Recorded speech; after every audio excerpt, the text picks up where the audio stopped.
Lagi Bismillahirrahmanirrahim. Assalamualaikum warahmatullahi wabarakatuh. Alhamdulillah alladzi an'ama 'alaina bi ni'matil iman wa zayyanahu fi qulubina wa karraha ilaina al-kufra wal fusuqa wal isyan. Fanahmaduhu wa nasta'inu wa nastaghfiru wa natubu ilaih wa na'udzu billahi min sururi anfusina wa sayyiati a'malina. من يهد الله فلا مضل له ومن يضلل فلا هادي له نشهد أن لا إله إلا الله وحده لا شريك له ونشهد أن محمدا عبده ورسوله لا نبي بعده اللهم صل وسلم وبارك على هذا النبي الكريم وآله وصحبه والتابعين وعلى كل من والاه إلى يوم الدين. Amma ba'du, para jamaah kaum mukminin, jamaah subuh Masjid Syuhada yang dimuliakan Allah dan saya muliakan karena Allah. Alhamdulillah, syukurillah, pagi ini Allah Subhanahu wa taala memberi kesempatan kembali kepada kita untuk menghirup udara pagi. Tentu semua ini adalah nikmat Allah yang tak terkira di satu sisi, di sisi lain juga ini merupakan satu amanah dari Allah taala untuk kita mengisi hari-hari kita dengan menambah bekal kita untuk pulang ke hadapan Allah Subhanahu wa taala kelak. Tidaklah seseorang itu dipanjangkan umurnya oleh Allah Subhanahu wa taala dari hari ke hari kecuali pertama, kalau kita mempunyai dosa-dosa diberi kesempatan pada kita untuk bertaubat. Yang kedua, kita diberi kesempatan untuk menambah nilai kita di hadapan Allah, menambah amal kita, menambah kebaikan kita. Karena kita semua sadar kita akan kembali kepada Allah Ta'ala, tetapi tidak sedikit di antara kita yang lupa menyiapkan bekal yang terbaik di hadapan Allah Subhanahu wa taala. Pagi ini insyaallah kita akan sedikit bicara tentang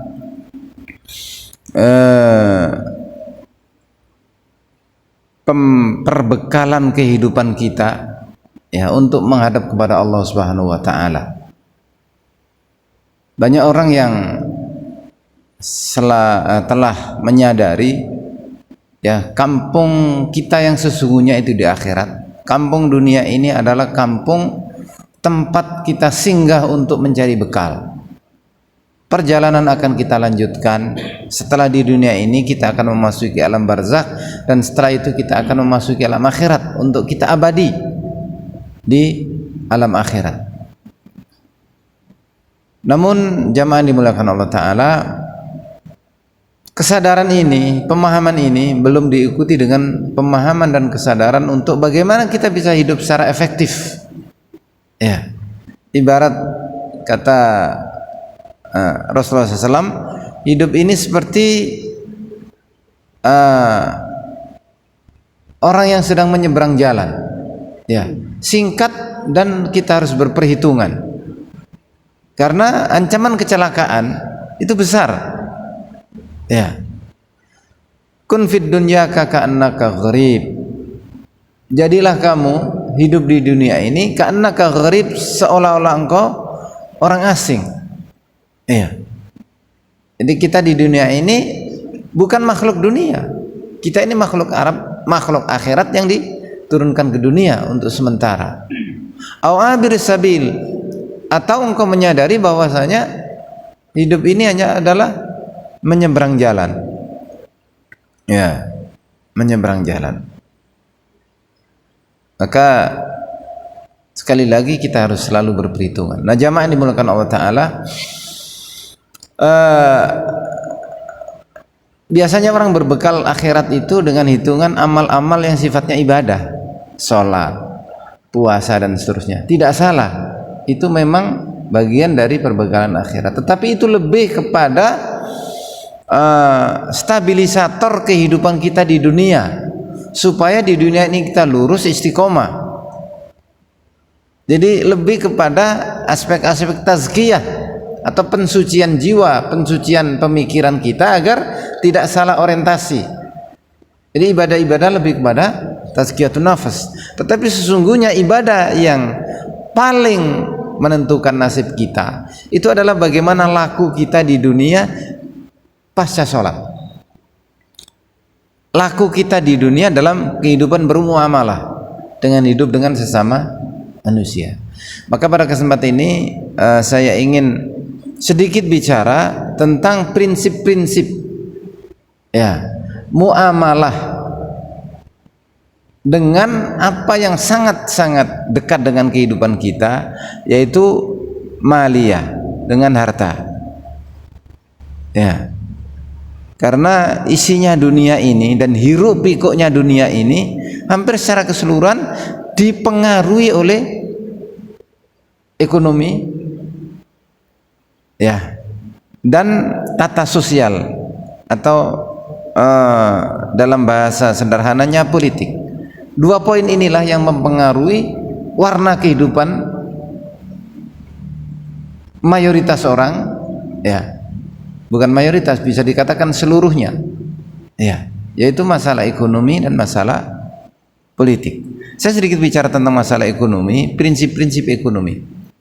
Yang pertama, jadi hakikat harta yang kita miliki itu sesungguhnya bukanlah milik kita, tapi harta yang kita miliki itu adalah milik Allah Subhanahu wa ta'ala, sebagaimana diri kita pun milik Allah Subhanahu wa ta'ala. Ini bicara tentang hakikat, bukan tentang hukum, nanti babnya tersendiri. Jadi hakikat yang kita miliki itu sesungguhnya adalah milik Allah Subhanahu wa ta'ala. Lillahi ma fis samawati wa ma fil ardi. Milik Allah lah segala yang ada di langit dan di bumi. Iya. Dan sifatnya harta itu di tangan kita sebagai istikhlaf, mustakhlafina fi. Kamu hanya sebagai apa? Diberi hak penguasaan, hak pengaturan. Iya. Dalam bahasa yang lebih populer itu sebenarnya dipinjemi. Ya. Dipinjemi untuk kamu atur ya, dipinjemi. Hakikat kepemilikan adalah milik Allah Subhanahu wa ta'ala semuanya ya. Jadi bahkan bukan hanya harta yang tidak bergerak ya, bahkan diri kita, keluarga kita, anak kita, istri kita itu juga milik Allah Subhanahu wa ta'ala. Nah, prinsip ini yang harus masuk ke dalam hati kita, kita sadari ya, bukan milik kita semua, ini semua adalah milik Allah Subhanahu wa ta'ala. Ketika kita menyadari itu, maka ketika dia datang, kita tidak terlalu bergembira. Dan normalnya memang orang bergembira, tetapi tidak terlalu bergembira sehingga lupa diri bahwa oh ini amanah, ini milik Allah ta'ala, ini titipan dari Allah Subhanahu wa ta'ala. Pada saat yang sama ketika dia hilang, lepas dari tangan kita, kita juga tidak terlalu terbebani. Karena apa? Karena memang itu milik Allah ta'ala, dan Allah ta'ala sewaktu-waktu bisa mengambilnya. Jadi ketika kesadaran ini kita menjadi apa? Stabil jiwa kita, tidak tergoncang dalam urusan-urusan harta, bahkan juga keluarga. Iya. Itu yang pertama. Kemudian yang kedua, tentang istikhlaf, tentang bagaimana kita mengelola, menyalurkannya. Ini sudah bab tentang milik dalam pengertian hukum. Kalau yang tadi pengertian hakikat yang sifatnya keakidahan, nah ini masalah hukum, hukum kesyariahan, syariat, termasuk juga hukum dalam konteks kehidupan dunia ya, dalam arti kehidupan sesama manusia. Hukum, ada harta itu yang tercatat ya sebagai milik kita menurut syariat, dan sesungguhnya ketika dia tercatat milik kita secara syariat, mestinya secara hukum juga tercatat milik kita. Walaupun dalam kenyataan ada yang itu hakikatnya milik kita secara syariat, tetapi tidak milik kita secara hukum. Iya, mestinya menyatu itu. Tapi artinya gini, ketika sesuatu itu sudah milik kita secara hukum, bukan berarti kemudian segalanya milik kita. Bukan berarti seluruhnya milik kita. Karena apa yang menjadi milik kita sebagai karunia Allah Subhanahu wa taala itu, di situ ada hak orang lain yang Allah titipkan pada harta kita. Ya. Wa fi amwalihim haqqum ma'lum lis-sa'ili wal mahrum. Di dalam surah Al-Ma'arij atau dalam surat Adz-Dzariyat, wa fi amwalihim haqqul lis-sa'ili wal mahrum. Dan di dalam harta mereka hakun maklum, ada hak yang telah ditentukan, hak yang telah jelas, hak yang telah pasti, maklumun, ya, telah diketahui, ya. Lisaili wal mahrum, yaitu milik para peminta-minta, orang miskin yang meminta-minta, wal mahrum, dan milik orang yang berhak tapi tidak meminta-minta. Ada orang miskin itu yang meminta-minta, nah, dan itu walaupun dilarang meminta-minta, tapi ada kondisi-kondisi tertentu di mana orang dimaklumi karena memang dia haknya. Ya, dia miskin, hak dia itu ada pada orang-orang yang kaya atau orang yang dilebihkan hartanya oleh Allah Subhanahu wa taala. Jadi wa fi amwalihim haqqum lis-sa'ili wal mahrum, hak bagi orang-orang yang minta-minta, wal mahrum, dan orang yang menjaga kehormatannya. Maksudnya tidak mau meminta-minta. Dan lebih banyak orang yang tidak minta-minta ini, dan bukan hanya orang dalam pengertian personal, tapi juga kelembagaan dan sebagainya itu, ya, perjuangan yang semua sudah diatur dalam syariat. Nah, kesadaran wa fi amwalihim haqqum ma'lum lis-sa'ili wal mahrum, kesadaran bahwa di dalam setiap harta kita itu ada hak orang lain, yang orang yang sadar tentu harus segera ditunaikan. Jangan sampai kita tahan, apalagi kita gunakan, kita makan, naudzubillah, itu hak orang. Ya. Nah, inilah yang kemudian dalam syariat Islam ada yang wajib ukurannya, ada yang sifatnya sunnah. Ya, yang wajib secara mutlak itu namanya zakat.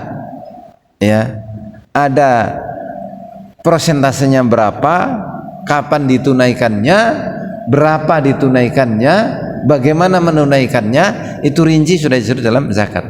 Intinya di dalam harta kita itu ada harta orang lain. Ya, Allah Ta'ala memberikan rezeki kepada orang lain, dilewatkan kepada harta kita.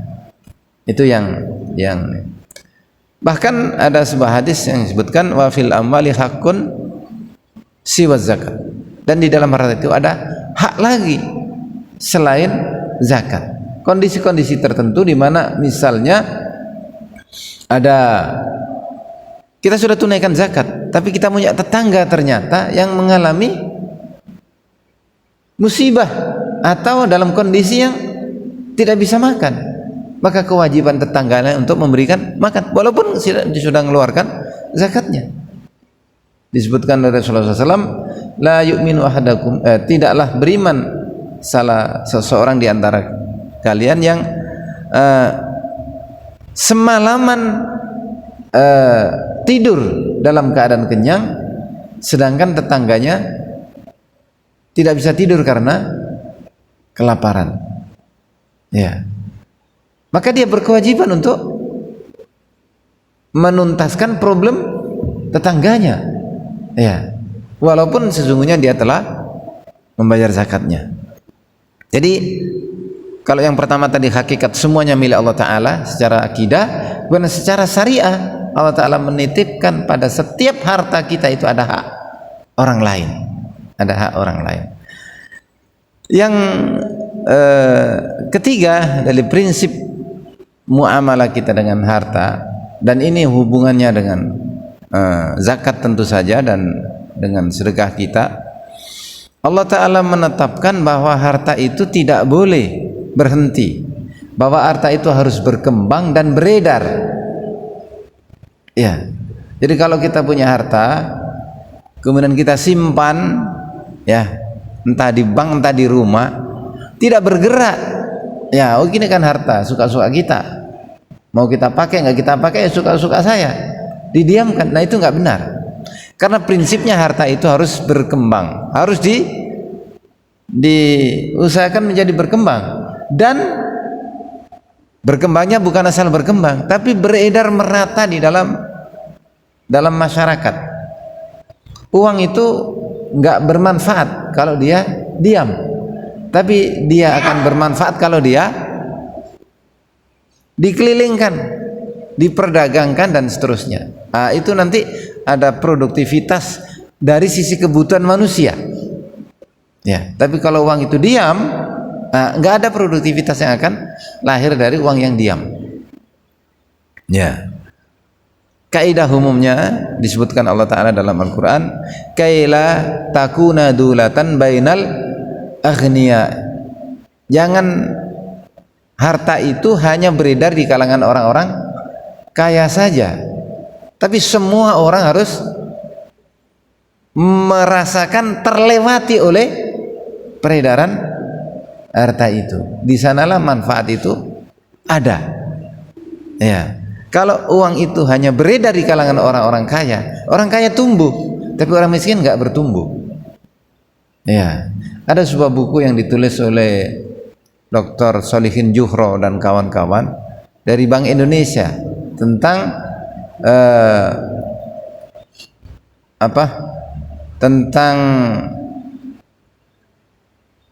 harta lah, tentang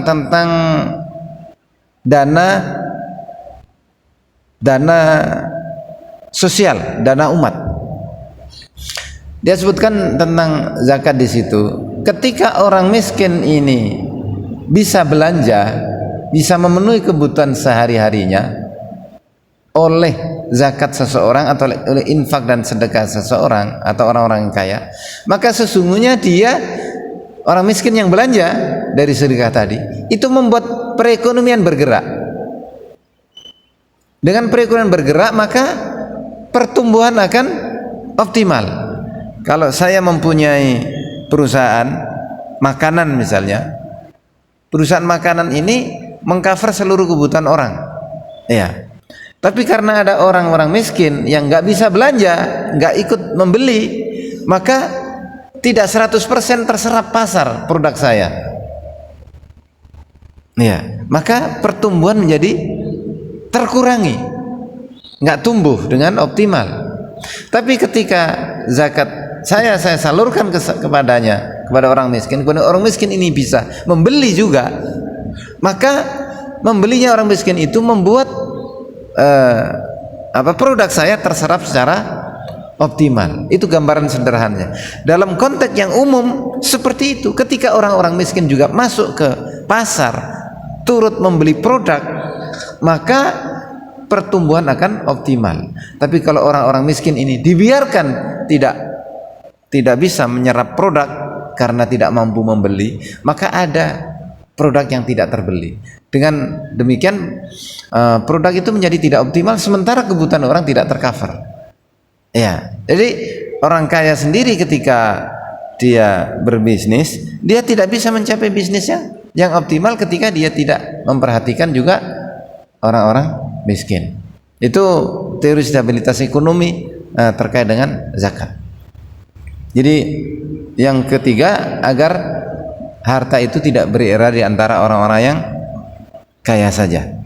Nah, yang keempat terkait dengan zakat, kita lebih khusus karena ini juga tugas kita. Jadi prinsip di dalam Islam tentang muamalat itu, zakat itu mesti ditunaikan. Yang kalau tadi alasannya karena memang itu haknya orang-orang miskin, kalau itu memang harus beredar.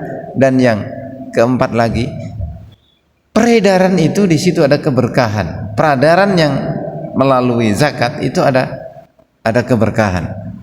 Zakat itu disebutkan spesifik oleh Allah Ta'ala melipat gandakan pertumbuhan. A'udzubillahi minasyaitonirrajim.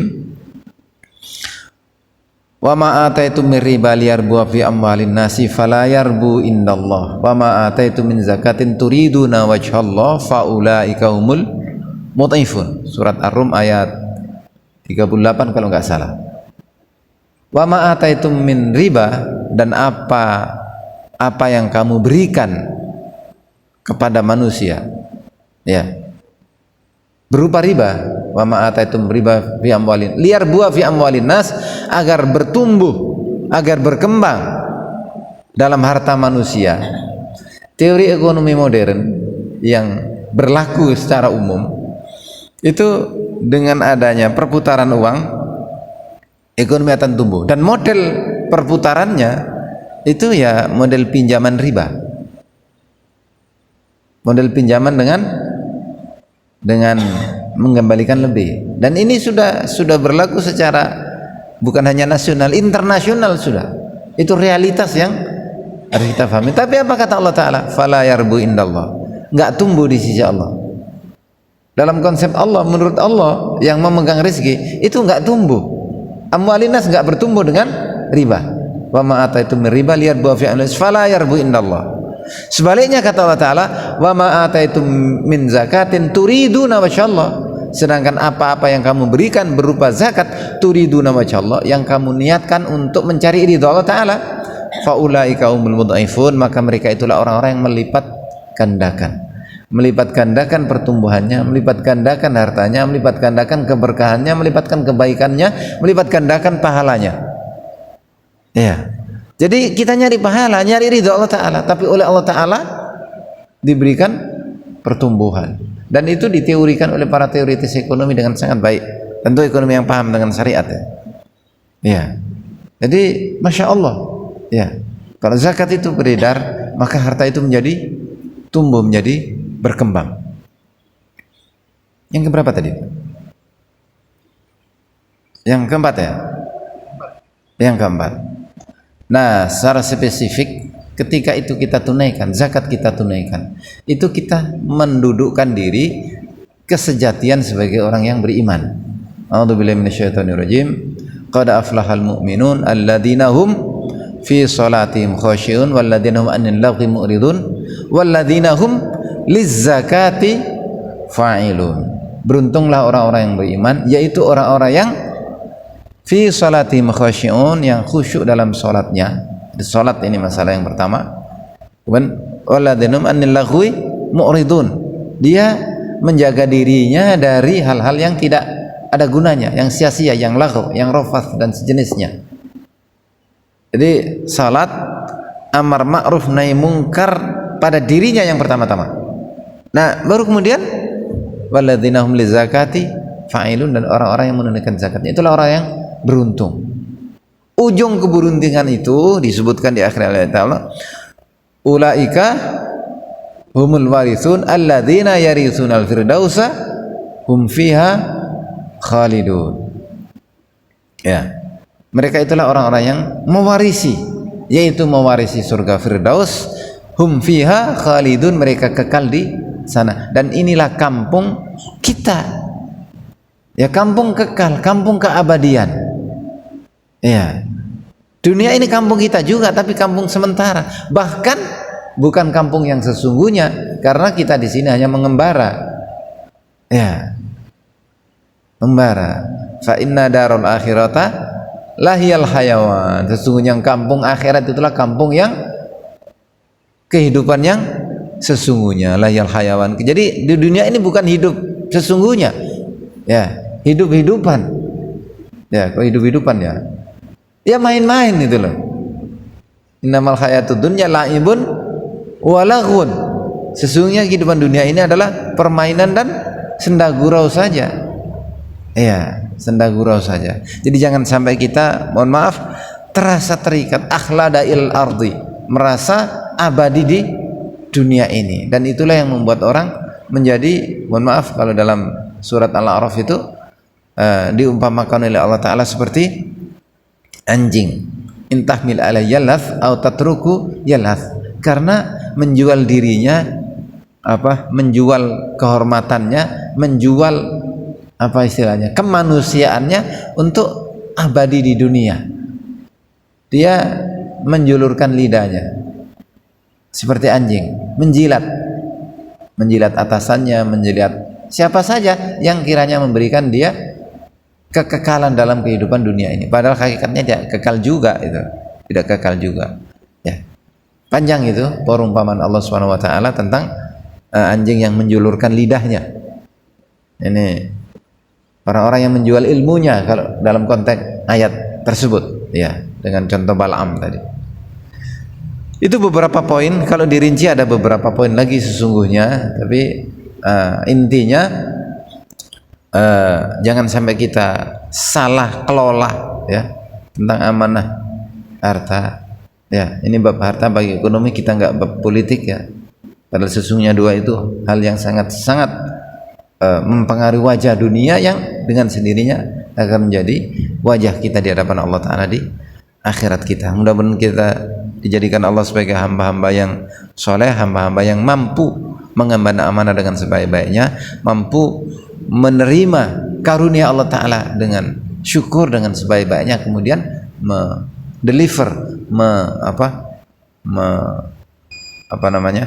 mengarahkan apa Allah Ta'ala berikan itu kepada setiap yang berhak sesuai dengan haknya, dan kita di hadapan Allah Subhanahu wa taala menjadi hamba-hamba yang berhak atas segala balasannya. Kurang lebihnya mohon maaf. Hadani wa kum ajmain. Wassalamualaikum warahmatullahi wabarakatuh.